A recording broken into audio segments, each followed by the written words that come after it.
All right. Good morning, Cyber Traders. Welcome on back here this Friday to wrap up this week. Great to see Kathleen and John and Chuck and Grant and Leda and all of our students alike inside our live trading room. Once again, tagging in for Fausto this morning. He will be back on Monday of next week, though. So great to see all of our students there. Great to have all of us back on social media, Facebook Live, LinkedIn, Twitter, YouTube, etc. You could see my platform. You cannot see me here for this morning meeting. I have a couple of things happening here in my home office. First and foremost, I woke up at 2 a.m.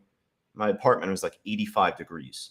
I'm like, what the hell is happening here? So my AC is broken, right? Waiting on repairman to come in and fix that. Not only that, I ended up actually losing my wallet. I got to figure out where that is too. So, and on top of that, if Fausto is listening and he's going to get a real kick out of this, actually yesterday, my big fancy ring light here from my home office that kind of brights everything up blew out. And we were talking about that earlier this week and he was recommending one to me. So Fausto, if you're listening, I'm already on Amazon. Don't worry. He's probably cracking up right now if he hears that. So with that said, enough about me. It's not about me. I'm not here to bore you about me. It's about the stock market and you, and we've had a phenomenal morning so far. So BGLC is starting to move back up again. It wasn't really like the best move, though, so far in pre-market. Popped up. It's up big. We're going to put this on our morning watch list just anyway. We hope to see a much better move on this BGLC, going into the open. And perhaps this could be the beginning of it here, moving back up towards 8. But we ended up doing really well, though, on a couple of other trades, more so after 7 o'clock, the GFAI. And, of course, from yesterday, we have to go over this one, right? How could we not? So, up again this morning, up nearly 14% here. But yesterday, this just blew us away. It ended up making such a nice run from the market open, or shortly afterwards, I should say, rarely gave us a pullback. So after this initial one here, it ended up re-breaking above 5. And then from that point, man, just kept going. Where you wanted maybe a pullback at 550 or 570. Nope. Kept on going up towards 650. Then from there started to hold a bit more support. But hey, even as much as it moved at that point, a lot of these stocks end up just dying off and that's it. Well, this just kept giving. It ended up pushing up that much higher, up towards just over 8. Then ended up dumping off into the close. But again, like I'd said, showed a lot of activity this morning already in pre-market here, up 13% from the close. So doing a good job recovering from that drop off yesterday. And we're going to put this back on our watch list here too. How could we not? GFAI.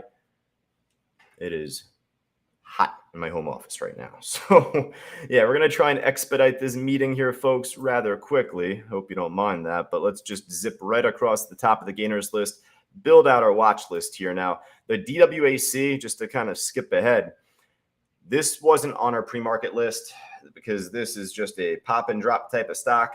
And really, we did well on this back from 2021 at our on-site class, our Traders Summit. A bunch of us actually in this live trading room were there with us in Syosset, New York, Westbury, New York at the time. And then from there, ended up pushing up from, I think, like $20, $15 up to 175 across this given week. So to see that type of pop, if this could make a fraction of that type of move over time again, we'll be more than satisfied, right?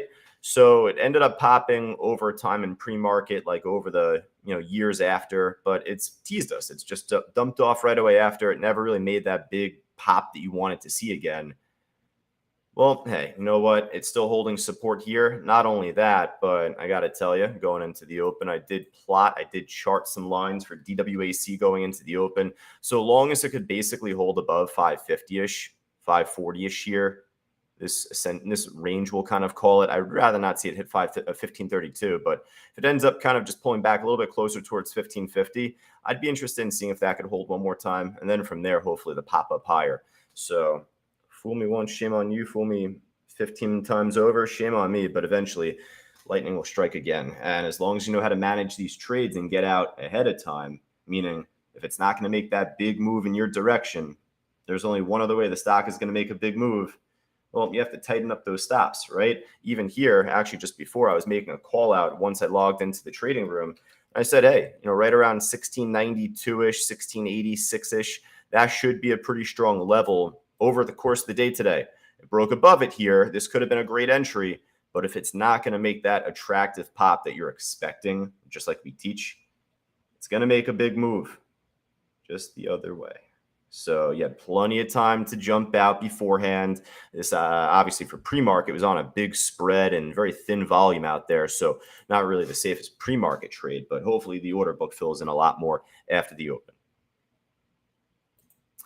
Rich messaged me on this one, CEI. This was a nice little pop here going into 8:30. So normally the cheap stocks we don't really tend to call out as frequent unless if it is like right around $1, which this obviously is, testing 173,000 shares on the ask right now. Not only that, but we are familiar with this trade. We've done well on this. You could see back from 21, mid of 21, it popped up.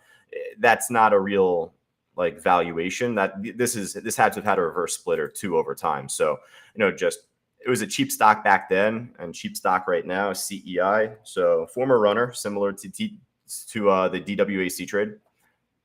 Just this one will probably have a lot more volume on the book. All right, what else we got here? Let's kind of skim through. Not to really sound lazy here, folks. That's like really a lot of what I've seen already on the gainer side. If there's a stock that's up percentage-wise, it's not going to be up that 5 or 10% really. EVLO, spotty, the gorilla trade, flat. It's way too cheap. We got Fubo here up 4%. Fubo typically trades a lot of volume anyway, so this isn't really like too much or unusual. It's up a little bit. Good side list stock. If I didn't write it down on my own notepad yet, I did not. I'll write it down on my own side list, Fubo. But let's just see what else is out there here. Lucid up a little bit percentage-wise. AI not really doing a whole lot. Mara trending up a little bit, but not up that 5+% that I typically ask.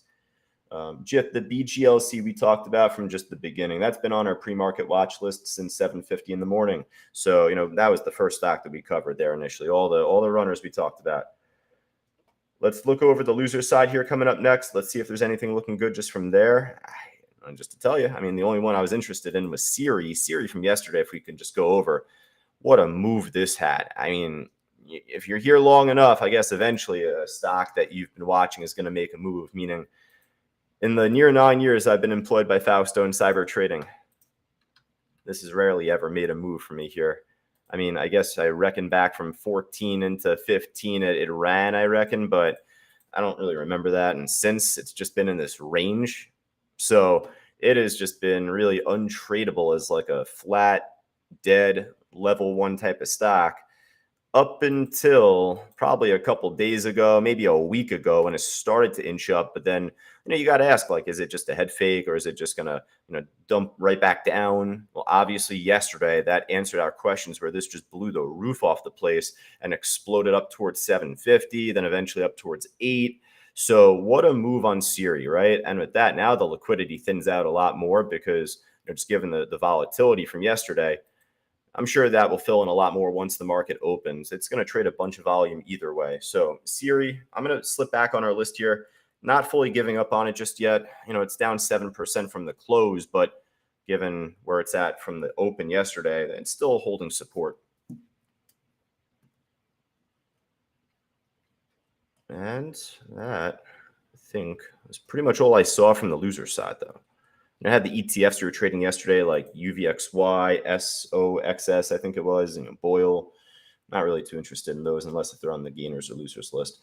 Chuck, again, on the PSQH. I don't think I looked at that from for this morning. That was one from yesterday.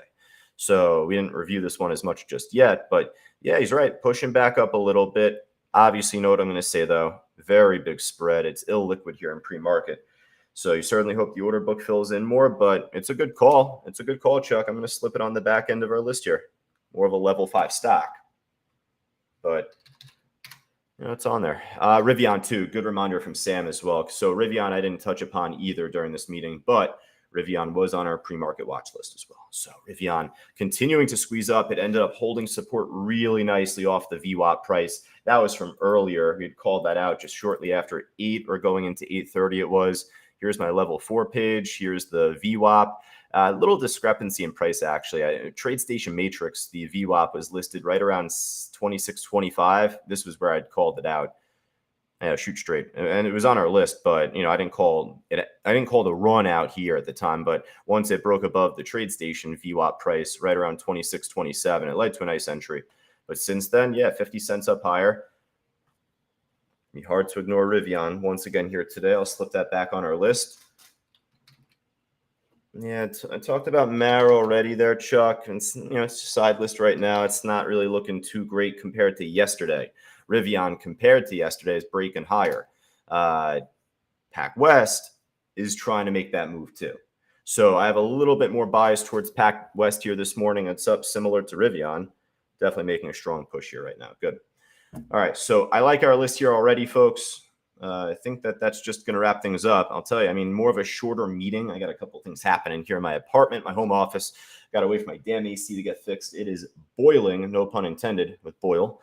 It is boiling here inside my home office. So we're going to finish up right now. Hey, listen, if you're on social media, Facebook Live, LinkedIn, Twitter, YouTube, etc., enjoy your weekend. If you wanted to continue the audio with us throughout the day or going into next week, just scan the QR code right there as it pops up. It'll take you to a quick sign-up page for a week-long trial inside our live trading room. If you're not as fancy with your phone, no sweat. You could just go right down to the link on the green banner below on the bottom as it's scrolling there, ctu.co/trial. But we look forward to seeing you there. And then otherwise for Grant, for Dave, for Larry and Sam and John and Kathleen and Mark, and we got a full house today. I hope your AC isn't broken. But nonetheless, though, let's work together as a team here heading into the market open. Best of luck trading going into all. I may not be back for the afternoon, folks, just around 2:30, 3 o'clock. So if I don't catch you for the afternoon, enjoy your weekend. I hope you do something nice outside. Enjoy the nice outdoors. Enjoy life. We'll catch back with everyone going into next week. Talk to you soon.